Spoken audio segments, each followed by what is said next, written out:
মই মানে বহুত দিন আপোনাৰ জয়ন্ত মল্লক 5 বছৰ ওচৰৰ পৰা বিধানসভাত দেখিলোঁ ন।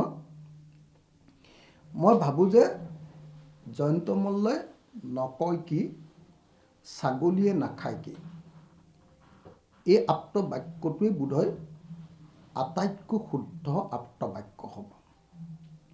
মই মন্ত্ৰী হিচাপে আৰু মুখ্যমন্ত্ৰী হিচাপে চবকে আমি বিৰোধী দলবিলাকে আমি চবকে পালোঁ নহয়। তাৰ ভিতৰত অসমৰ ইতিহাসৰ এজন অদৰকাৰী মন্ত্ৰীৰ নাম হ'ল জয়ন্ত মল্ল বৰুৱা। তেওঁ প্ৰেক্টিকেল ফিল্ডৰ নলেজো নাই, তাৰমানে তেওঁ বাস্তৱতে তেওঁ নিজৰে যিবিলাক আপোনাৰ কি কয় আপোনাৰ জল জীৱন মিছনৰ আঁচনি লৈছে নহয়, ডাঙৰ আঁচনিকেইখনো আজিলৈকে তেওঁ চাই পোৱা নাই। তেওঁ মানে কেতিয়াও ভ্ৰমণ নকৰে, কি কয় এইটো ফিল্ড ভ্ৰমণ নকৰে, ফিল্ড ভিজিট নকৰে, 1 নম্বৰ। 2 নম্বৰ, তেওঁ আকৌ কিতাপ পত্ৰ পঢ়া শুনা নকৰে, তথ্য পাতিও নাথাকে।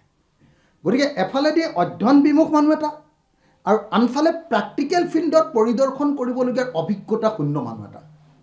গতিকে সেইকাৰণে আমি মন্ত্ৰীসভাই যেতিয়া বিভিন্ন মন্ত্ৰী, কিছুমান মন্ত্ৰী আমি উত্তৰ দিলে মানে সেইটোত আমি ইম্পৰ্টেঞ্চ দিওঁ, কিন্তু জয়ন্ত মল্লৰ নিচিনা চেলবেলাই থকা মন্ত্ৰীয়ে যি উত্তৰ দিলেও আমি পাত্তাই নিদিওঁ।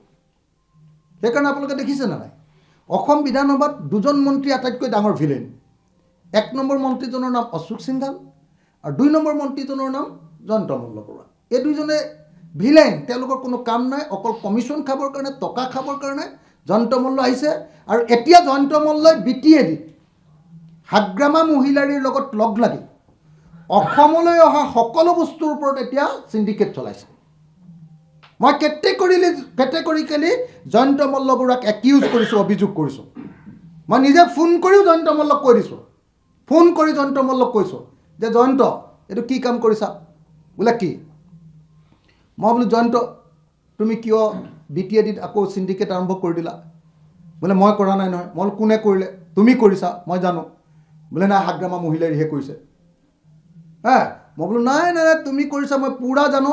তুমি আমাৰ ইয়াৰ পৰা যোৱা কয়লাৰ ওপৰতো চিণ্ডিকেট কৰিছা, আমাৰ ইয়াৰ পৰা যোৱা আপোনাৰ কি কয় এইটো বিদেশী যিটো কি চুপাৰীৰ ওপৰতো চিণ্ডিকেট কৰিছা, আৰু সেইফালৰ পৰা অহা মহ, গৰু, গাহৰি, পাণ, শাক পাচলি যিমান আহে, ব্ৰইলাৰ মুৰ্গী দানাৰ চবৰ ওপৰত জয়ন্ত মল্ল বৰুৱাই হাগ্ৰামা মহিলাৰ লগত লাগি